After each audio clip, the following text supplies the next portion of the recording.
went to every event. Like legit, I did not miss a York event, a U of T event, OCAD event, Ryerson event. I went to every event. But I saw a pattern, and the pattern was the same people that I saw at the last event were at this event. So I got to know everybody. I'm the kind of guy that gets numbers, you know? I was like, I can't get any more numbers because there's nobody new here. You got 300 student leaders that would come, and you got maybe 50, 60 that were froshies from first year that are actually coming to this event. So lack of sense of community. Who goes to York here? Anybody from York? York University. Ryerson? Wow. We know which school we should all go to. But how many graduated from schools within the Greater Toronto area, whether that was college or university? We saw a trend, right? The second class was over. What did you do? You went home. The biggest excuse we give to ourselves is because we're commuter schools, right? So we're not going to do anything about it. Our student unions are going to be like, we're not going to do anything about it because these guys are still going to go home because they have nothing to look forward to. And that was an issue for me because I kept seeing the same people over and over again, and I couldn't deal with it anymore. So when the Red Couch came along, when I pitched it, the whole idea behind the Red Couch was through entertainment, we were going to create community, bring these people that are inactive, that are not involved with school, to see the value in going to an event. Why do you guys go to events? My first question is, why do you go to an event, right? Why are you guys here today? You saw some sort of value in coming to this event, right? It's raining outside. Like, you must be like crazy to come to this event after you see that rain. But you're here for one specific reason. You see the value in going to this event. So I started analyzing with the team, what are we lacking? And what we were lacking was these students don't get involved for two main reasons, especially with events. Number one, I don't know anybody here, so I'm not going to go. How many of us are like that? I don't know anybody there, so I'm not going to go. Okay, so a couple. Some people are scared, like, oh, that's totally me, but I'm not going to raise my hand. But that's okay. And the second is, how many have or been to a nightclub? Okay. There's a lot of students, about 80%, 82%, that have never seen, in commuter schools, the face of a club.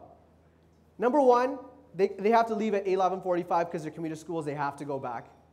Number two, I don't know anybody there. Because the party starts at 12, I got to leave at 11:45, so what's the point of going? So that was our two biggest concerns. You know, how do we get these students engaged? And our way of getting them engaged was, we have a talk show. How many of you guys watch talk shows? Talk shows? Who's your favorite talk show host? George Stroumboulopoulos. Who's yours? Jon Stewart. Jon Stewart. Why Jon Stewart? Because he's awesome. He's funny. He's awesome. So we said, you know what? We analyzed this trend where all these inactive students in these four schools, York, U of T, OCAD, and Ryerson, were watching the Red Couch, but we're not willing to get involved. And we said, you know what? Do we just want to do the show for entertainment purposes, or are we going to educate these students how important networking is, how important getting involved is, getting involved with student groups is. How many of you guys did get involved with student groups when you guys were in university, college, high school? We pay nearly $45,000 in 4 years. For what? A degree? In the real world, does it really matter? The first question they ever ask you is, do you have experience? Do I know you?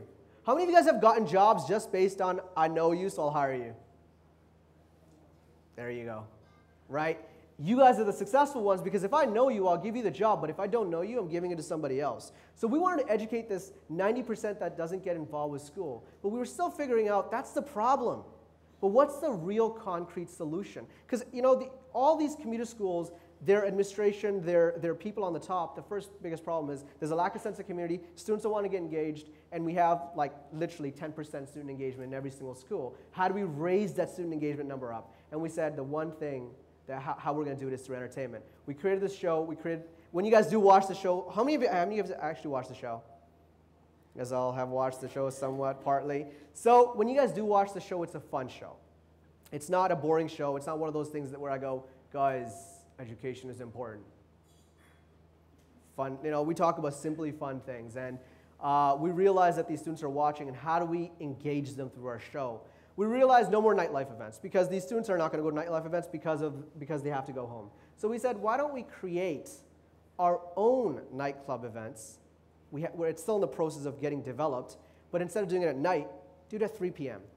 The biggest problem, the second you're done class at 2 p.m., what do? You go home. Because there's nothing stopping you, right? I mean, a lot of us think we have friends in university, but they're still our acquaintances, right? You go do a group project, and then you just want to go home because you don't really know this individual. You don't take the opportunity or the chance to get to know this individual because you're like, I don't even know if he wants to get to know me. I'm just going to stick to my high school friends. I'll talk about our business school. We have 9,000 business students, and out of the 9,000, every year about 500 get to go to Frosh. They pay $160 or something like $130, something like that, to go to Frosh. But the rest of the 8,500 are still in the high school mentality. These 500 students get transitioned to a university student lifestyle where in that 1 week of Frosh, they take them to boat cruises, nightclubs, phone parties. They do like fun activities like scavenger hunt or chase me around, right? Literally. I remember my first year, it was fun. And I saw a huge difference between myself and the person that didn't go to Frosh, and they were scared of making friends. And here I was talking to everybody, hi, my name is Sammy, what's your number? And they were like, bro, what are you doing? Why are you trying to pick her up? I'm like, I'm not trying to pick her up. I'm just trying to get her number, right? Because if I don't get her number now, this school is so huge, I'm not going to see her in 4 years. Maybe see her graduation if she graduates in the same year as me, right? So I realized that how do you get these 8,500 out of the 9,000 that haven't been transitioned? You have to show them the value of going to an event, whether that's through a video, whether that's, I have a great team. And our way is, if you see someone in the halls of Ryerson, York, UFT, or OCAD just sitting there by themselves, don't assume they're minding their own business. They're not minding their own business. They're sitting there because they're like, oh my God, I don't really have any friends around, so I'm just going to pretend like I'm doing my work. But approach them. Say hi. Hi, my name is Monica. Hi, my name is Dali. Hi, my name is Saad. And talk to them. Be like, do you go to events? And they're obviously going to say maybe, maybe not. Most likely not if they're, Let's say if they say no. You talk to them. Okay, well, why don't you go to an event? Don't you know that after 4 years, you're paying $40,000, but if you don't network, you don't go to events, you don't live the university student lifestyle, you don't get it out of your system. How many of you guys got it out of your system in the 4 years that you guys were in university? Be honest. How many of you didn't? We want to transition you guys where a lot of people will go, leave them. Why don't we just go ahead, do what we need to do at the Red Couch, which is entertainment, produce talk shows, interview all these famous individuals, and have a tight team and only inspire this 30 people that we have at the Red Couch.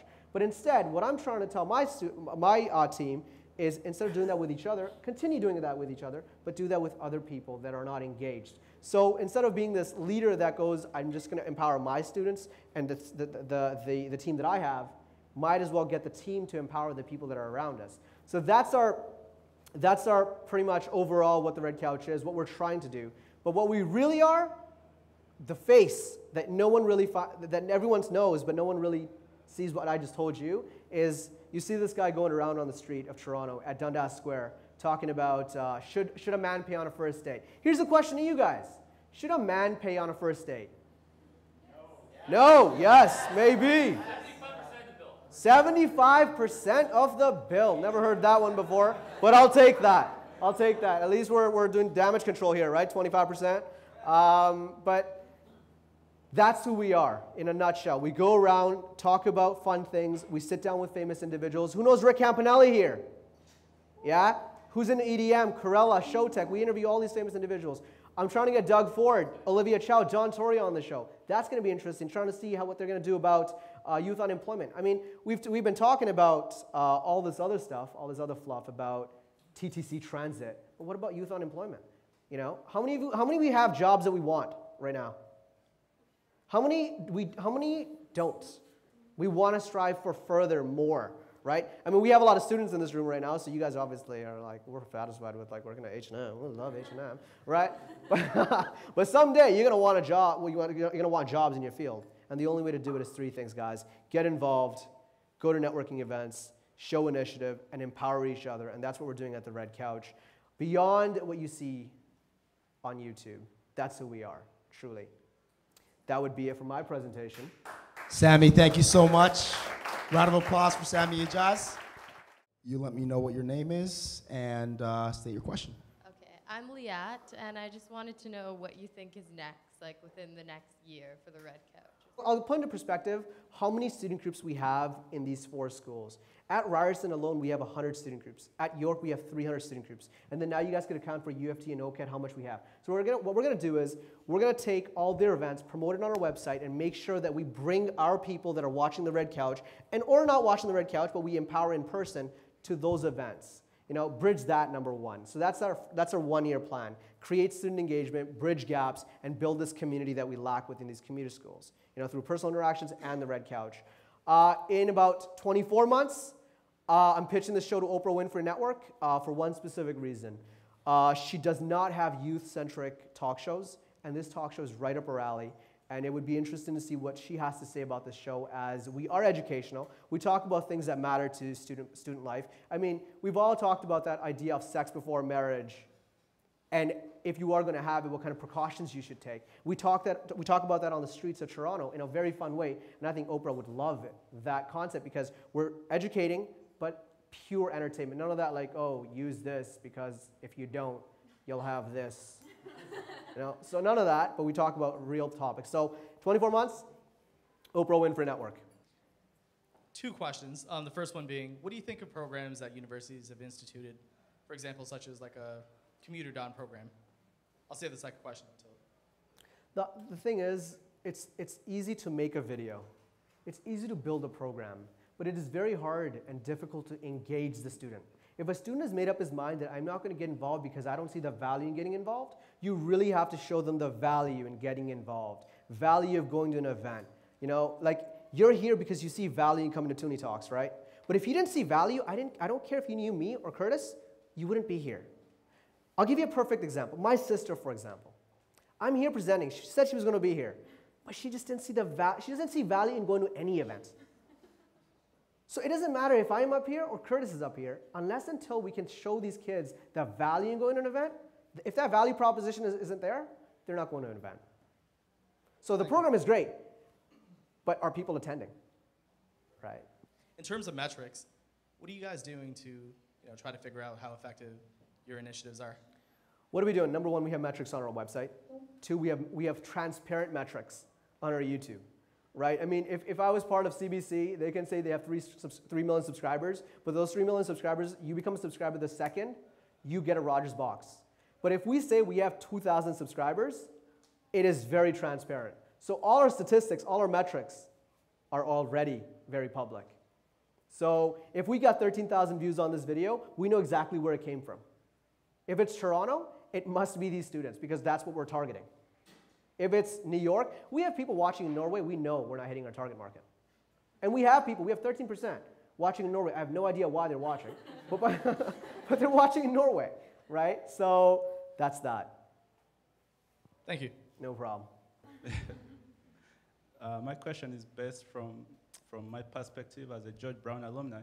Why did you choose just focus on the 4 schools you mentioned and not George Brown? That's a really good question. I'm going to change my vision after this question. No, really. The thing is, the people guide me to change the vision direct toward the right. Why I chose York, UFT, OCAD, and Ryerson is because UFT, OCAD, and Ryerson are located right in the heart of downtown, right?